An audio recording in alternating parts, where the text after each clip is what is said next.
If you've paid any attention to the Call of Duty community over the last few years, you know the name Swagg, or better yet, Swagg, who built an entire empire on Warzone, pulling in millions of views, signing massive deals and sponsorships, and becoming the undisputed face of the Warzone game for a very long time. But as of recently, over the last, I would say 2 to 3 years now, the comment sections and the opinions on Swagg have definitely shifted.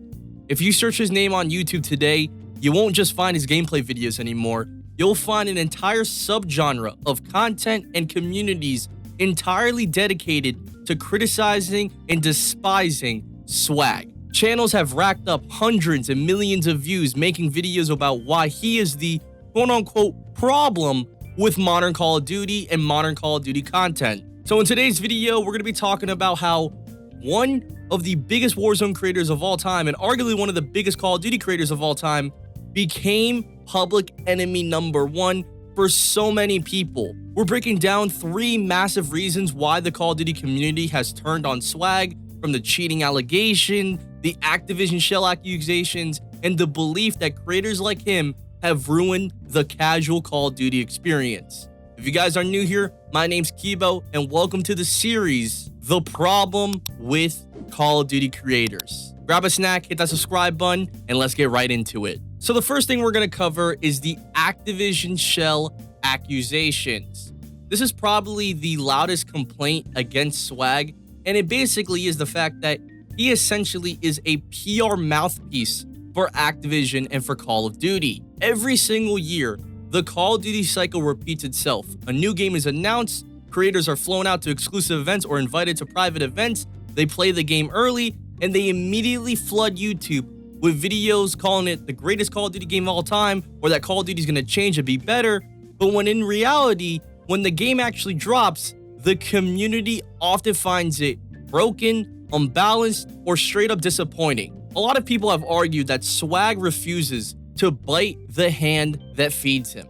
While regular players are dealing with massive server issues, rampant hacking and cheating on both multiplayer and Warzone, and terrible skill-based matchmaking, top creators like Swagg are getting VIP treatment from Activision Call of Duty. A lot of Call of Duty commentators like The Rick, Foley, and much more have accused Swagg of gaslighting his community multiple times. An example that people have brought up and have used against Swagg is the fact that he pretends that the Call of Duty game is fantastic or that a trailer looks incredible just to stay in Activision's good graces. Many Call of Duty players place blame on streamers like Swagg because, for the most part, they see them as people with no morals at all, especially when it comes to reviewing the game honestly, because their entire livelihood depends on keeping the game alive. A lot of people have argued that if top streamers actually stood up and boycotted bad updates or many more things that Activision has done wrong, then they would be forced to fix the game. But instead, streamers like Swagg have been voicing their opinions and defending the developers and Activision, and pushing back against the community's legitimate anger just to protect his bottom line. Now let's talk about the huge elephant in the room, the cheating allegations and the bot lobby problems that Swagg has been infamous for. As Warzone has evolved, the average skill level has skyrocketed within the game, yet content creators are still dropping consistent 30, 40, 50, 60, 70 kill gameplays, and this has led up to a massive wave of skepticism from the Call of Duty community, and rightfully so. There has been a blow up within hacker hunter channels and people analyzing other streamers' gameplays and that are fully dedicated to exposing streamers like Swagg. A lot of these notorious content creators that are hacker hunters and that review gameplay and expose other streamers are people like Call of Shame, It's Hoppa, and many more. All of them have been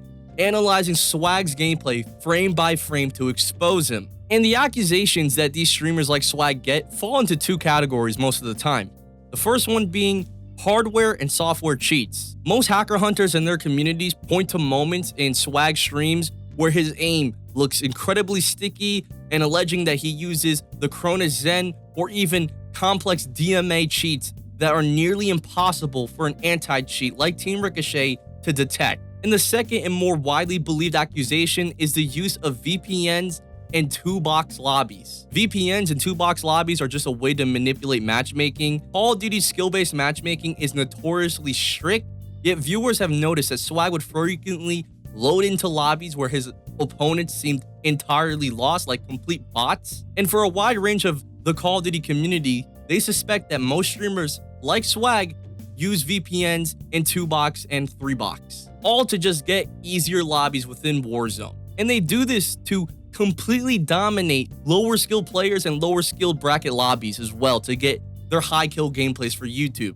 And I think the main problem that people have with 2-boxing and VPNing is the fact that normal players are forced to sweat it out in their own skill brackets, dealing with sweats that are way better than them. And the main response that Swagg has had to all these cheating allegations and bot lobby allegations is simply deny them. And most people believe because he's an Activision Shill that he will never get banned as well by Team Ricochet or by Activision. And I just want you guys to just take a quick scroll throughout YouTube, just search up Swagg exposed, because there is a huge volume of exposed videos on Swagg that have basically planted a permanent seed when it comes to Swagg being a legit player. And then the last reason why so many people hate Swagg is because he makes fake content, and the content has ruined Warzone and Call of Duty. A lot of players blame Swagg and the streamer culture that he represents for the actual downfall of not only just Warzone, but Call of Duty's fun factor when it comes to playing the games and enjoying them.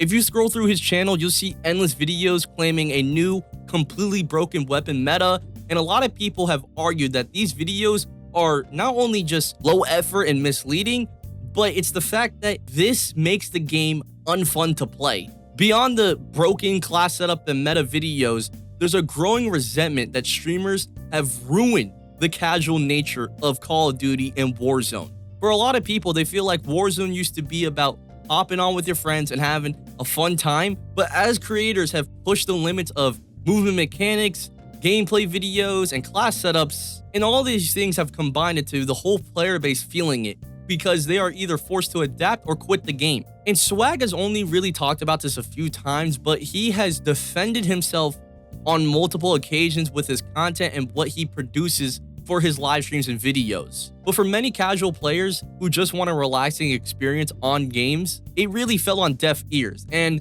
they really view Swagg as the embodiment of everything that has ruined and has exhausted modern Call of Duty. So, where does this leave Swagg? Is he really the villain of Call of Duty and Call of Duty content creation and streaming? Or is he just the easiest target to point out and make videos and statements against? I think the simple truth is this: looking at who is harmful to the gaming community is completely subjective. To his millions of fans and subscribers, I think it's fair to say that Swagg blew up because he was a lot better than everybody else in Warzone 1, and the fact that he was playing Call of Duty for a long time. But for a lot of people that have switched up and have started hating on Swagg, he definitely represents a very broken system when it comes to being an Activision Shill, somebody that has been denying the accusations and allegations about cheating in the game, either with a CRONUS Zen, aimbot, wall hacks, of 2-boxing and VPN lobbies, whatever you want to call it.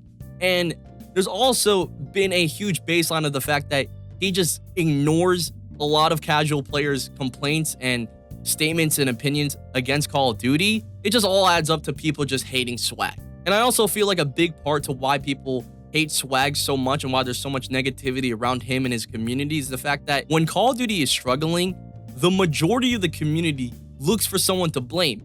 And because Activision is a faceless corporation and, the devs obviously don't want to get attacked, people direct their aim at Swagg, who is going to be front and center for the rest of history, man. There's also a bunch of other things that people don't like about him when it comes to his arrogance, his constant whining, and his main character syndrome that he has on stream and on video.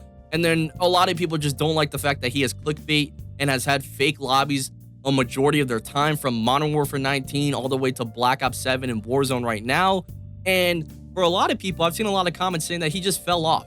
The fact that he was connected to FaZe Clan, the fact that Warzone is dead, and many other things, people just don't like Swagg anymore. But let me know in the comments below, what do you guys think? Is the hate against Swagg justified, or is the community just taking their frustrations with Call of Duty out on its biggest creator? But if you guys enjoyed make sure you guys drop a like and hit that subscribe button, and let me know in the comments below who I should make a video on next.